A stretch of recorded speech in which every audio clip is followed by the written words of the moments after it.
Have you ever felt like totally paralyzed by just an endless string of decisions? Oh, absolutely. Just completely frozen. Right. You know the exact feeling. It's where every single choice you make just leads to, well, 100 more questions. Yeah, and suddenly you were staring at the ceiling at 3 a.m. Exactly. Yeah. Completely unable to pick a direction because the possibilities just keep branching out in your mind forever. I mean, your brain is desperately trying to compute a future that refuses to resolve into a clean, single answer. It is, well, it's the absolute biological definition of an infinite loop. Which is awful. But today we are taking a deep dive into why that happens. And the thing is, this paralysis isn't just a human psychology problem. Not at all. To really understand this, we've been looking through a massive stack of sources today. We've got everything from academic papers on ancient Stoic philosophy to the actual engineering manuals for the life support systems on the International Space Station. That's a pretty wild mix of sources. It really is. Yeah. And the craziest part is that whether you are looking at your own anxiety or an artificial intelligence playing chess or, a deep space oxygen loop, they all suffer from the exact same phenomenon. Yeah, they all crash into what the sources call bounded horizons. Bounded horizons. Right. I mean, infinity is this concept we just love to talk about, but it is not a reality any system can actually process. Every system, whether it's biological or mechanical, has hard stopping points. Because you just can't calculate forever. Exactly. To survive, they have to build abstraction layers. These are basically behavioral or mathematical illusions designed to mask the fundamental impossibility of endless calculation. So let's start with the most relatable system we have, right? The human mind. Yeah, good place to start. The psychological research we reviewed talks about this condition called time-future parsing disability. Right, which sounds very technical. It does, but it's just this phenomenon where thinking too far ahead causes a literal stack overflow of guilt and paralysis in the brain. Because when the human biological node, meaning your brain, tries to evaluate endless decision trees, it requires just an immense amount of executive, mnemonic, and attentional resources. It's a huge energy drain. It really is. The academic paper we looked at actually uses a mathematical formula to pinpoint the exact moment your brain's processing power hits a brick wall. Wow. Yeah, without an artificial way to truncate that temporal horizon, your brain essentially just, well, it runs out of RAM. So to bypass that hardware limitation, the brain has to create these heuristic loop closers. Right. And the philosophical essays highlight these really specific coping mantras people use.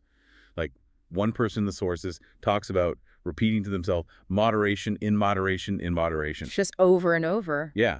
And another relies on the 10-second rule, which is this idea of telling yourself, I can withstand pretty much anything for 10 seconds. Which is a classic survival tactic. Totally.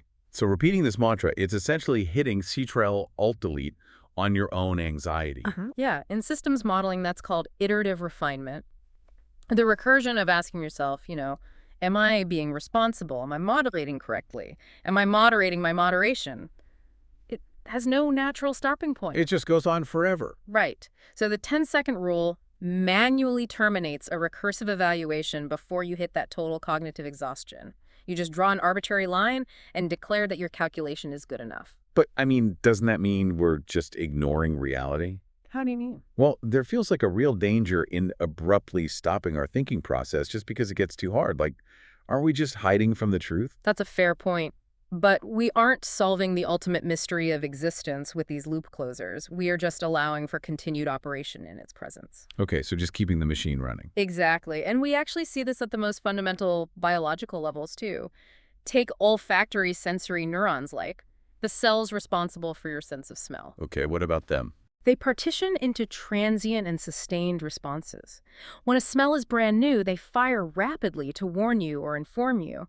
But once that smell becomes predictable, they shut down. Really? They just stop? They stop processing the information entirely. They only fire again if there is a sudden sequence violation. So they stop processing the information because it's no longer necessary for immediate survival. Yeah. That's wild.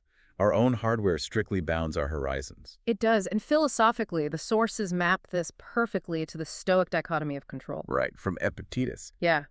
He and the ancient Stoics recognized that trying to control external outcomes or your reputation or the distant future, it's just an infinite loop of misery. Because you can't actually compute all of that. Exactly. The ultimate loop closer for existential uncertainty is separating what is strictly up to us, our opinions, our motivations, our immediate effort, from literally everything else. No, everything external just gets dumped from the system's memory. Yep.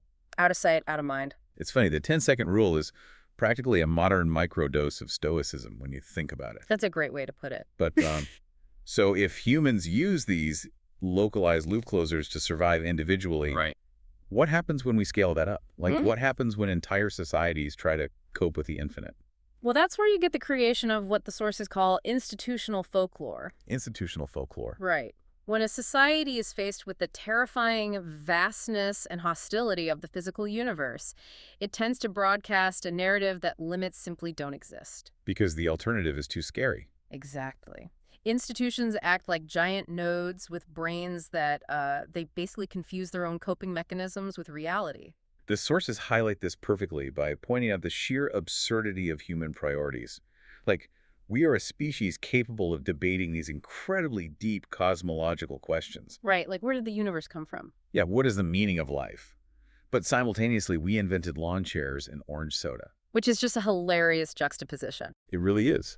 But the question, does the orange soda taste like orange soda? Yeah. That's a question you can actually answer. Right, whereas where did the universe come from is an unanswerable recursion. It's a stack overflow. The danger arises when societal broadcasting convinces us that we can treat the universe the same way we treat orange soda. Yes. The essays describe this post-moon landing narrative that we have all internalized.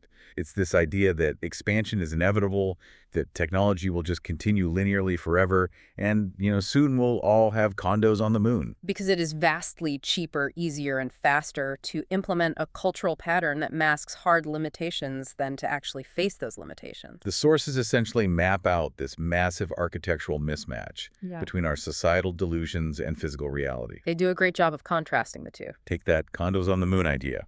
We assume endless expansion is just around the corner, but we are completely ignoring the severe lack of available oxygen, the massive distances involved, and just how annoying biology is to maintain in a vacuum. Annoying is an understatement, yeah. Right. The institutional folklore masks the fundamental limit of rocket costs. As one of the sources brilliantly put it, physics never attended the marketing meeting. That's such a perfect quote, and we see this exact same delusion in our digital architecture, too. Oh, really? Like where? Well, vendor documentation loves to promote distributed web servers as these seamless, perfect solutions.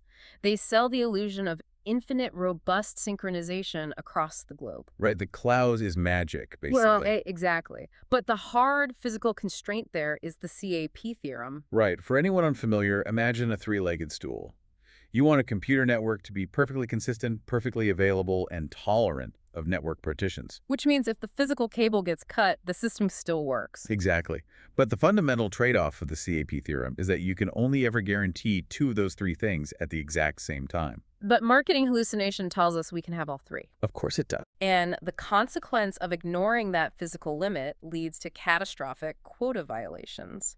When a network connection drops, asynchronous updates fail to reach a consensus, and the system physically exhausts its tokens trying to figure out which version of reality is actually true. It literally tears itself apart because it believed the marketing. Basically, Which is the perfect segue into algorithms and software. If we have these massive blind spots as a society, do computers inherit our exact same blindness? Oh, they absolutely do. Like when we program machines to think for us, do they try to hide their inability to process infinity? Let's look at how an artificial intelligence plays a game of chess. When evaluating these adversarial state spaces, engines try to build a mathematical tree to model sequential decision-making. Makes sense. Map out the moves. Right, but they hit a hard wall known as the Shannon number almost immediately. The Shannon number. Yeah. Yeah, the sources note that after just 5 turns in a game of chess, there are nearly 70 trillion possible games to evaluate. Wait, 70 trillion after 5 turns? That's insane. The math just explodes because of combinatorial explosion. Imagine you're standing in a hallway with 10 doors. Okay. Behind each of those 10 doors is another hallway with 10 doors. And behind each of those is another 10. By the time you've walked through just 5 doors, you're looking at 100,000 possible paths. Right. Now imagine instead of 10 doors, a chess piece has dozens of potential moves, and your opponent has dozens of responses to every single one. Total evaluation becomes physically impossible for any processor. So to process decisions without just melting down, the engines use the minimax algorithm coupled with something called alpha-beta pruning. Ah, right, pruning the tree. Exactly. They establish strict upper and lower bounds. If the algorithm sees that a branch of the decision tree is mathematically guaranteed to be a bad move for one of the players, it brutally discards it. It just chops off the branch. Yeah. So it doesn't have to evaluate any of the future possibilities down that line. But, and this is the catch, this creates a massive abstraction leak known as the horizon effect. The horizon effect. Right. The algorithm is programmed to stop searching at a fixed depth. Let's say it only looks 10 moves ahead. Because of that hard stop, it can trick itself. How so? Well, it might sacrifice a knight on move 9 just to push the inevitable loss of its queen to move 11. Oh, wow. Yeah, it tricks its own evaluation function into thinking it's safe, entirely because the disaster is lurking just 1 inch beyond its horizon. It's basically the AI equivalent of ignoring a credit card bill because it's not due until next month. That is exactly what it is. The disaster's still coming, you just refuse to look at it. So to fix this blind spot, the sources say engineers implemented quiescent search. Quiescent search, right. Yeah, so instead of halting at an arbitrary 10-move depth, the search algorithm is told to dynamically expand volatile branches. If there are active threats or hanging pieces, it keeps searching until the board gets quiet. But wait, what happens if the board never gets quiet? Right. Doesn't that trigger the exact stack overflow the system was trying to avoid in the first place? Yes. That is exactly how algorithms suffer from what's called recursive pruning blowups. Recursive pruning blowups. If a sequence of checking moves or captures continues recursively, the search tree hits its time allocation bounds and forces a hard, ungraceful exit. The system hasn't solved infinity, it just reallocated the exhaustion profile. It just moved the goalposts. Basically. And time series models analyzing human behavior hit this exact same wall. Oh, like tracking user data. Yeah. If you are tracking late-night activity and a user logs out at 1:0 a.m., the algorithm panics because the date changed mid-session. It creates a temporal boundary error. So what do? To fix it, pipelines use algorithms to forcibly treat 1:0 a.m. as the 25th hour of the previous day. Wait, really? They just invented 25th hour? Yep. The system literally bends time just to make the math work. They are creating localized state management simply to defer failure. Bending time is one thing for a spreadsheet, but what happens when these abstraction layers leak in the physical world? Things get a lot messier. Like when the hardware actually breaks. Yes. Let's go back to those distributed networks we mentioned earlier. Okay, so in physical server farms, engineers use circuit breaker algorithms to prevent cascading failures. They set up a sliding window, say the system evaluates the last 10 requests. Okay. If the failure rate hits a threshold of 50%, the circuit breaker trips. It transitions from a closed state to an open state, instantly stopping all traffic to the overwhelmed server to let it recover. It's essentially a mechanical 10-second rule. Exactly. Give the machine a second to brew. Right. But after a set wait time, the system has to test if the server is back online. So it enters this tentative testing phase, a half-open state. So it just lets a little bit of traffic through. Yeah, it lets a tiny trickle of traffic through to see if the server can handle it. But if multiple distributed nodes all transition to this testing state at the exact same millisecond, you get a severe race condition called a thundering herd. A thundering herd. It is a massive burst of synchronized test traffic that instantly crushes the recovering server all over again. Wow. So the safety mechanism causes the exact failure it was designed to prevent. Precisely. That's rough. Yeah.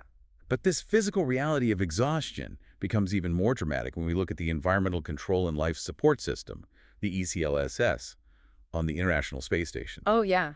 Space is the ultimate test of physical constraints. Right, because physical systems operating in deep space face hard stoichiometric boundaries. And a stoichiometric boundary is basically the unbendable math of chemistry. Exactly. If a chemical recipe calls for exactly 2 hydrogen atoms for every 1 oxygen atom to bake a water molecule, you can't cheat the recipe with a software update. Nope.